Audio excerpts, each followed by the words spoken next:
Hello hi सांग मैंने जय जगन्नाथ नमस्कार मु आज वेलकम कर मो मिनी ब्लॉग को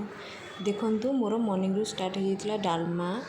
ये आलू बॉयल करके रखी आलू चटनी करी देन एपटे मोर इंडक्शन बसला भात कहीं ऑफिस जबार अच्छी ना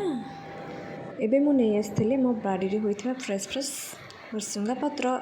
उपमा करी ना से प्रथम तेल रे भाजीदेली सुजी को ना सुजी को तेल रे कहे टे सांग मैंने तो कन्फ्यूजन होकर उपमा बनईदेली एबे आपण मैंने कौन करती अच्छा तेल पकईदेली फुटण टे फुटई देकी पियाज पकईदेली भृसंगा पत्र पकईदेली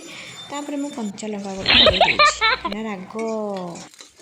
हलदी लुण टे पकई देती सुजी हो गला मोर उपमा एपर मोर सब रेडी होगी थी आपने देखिपे भात डालमा उपमा आलू चटनी आउ 8टा बाजी जाइए मामा सेपटे पूजा चलता जेहेतु आज गुरुवार मु भी रेडी हो जाइए ऑफिस रेडी हवा भितर मोर हो जाता घंटारे 8:30 चलली ऑफिस बाय बाय सांग माने।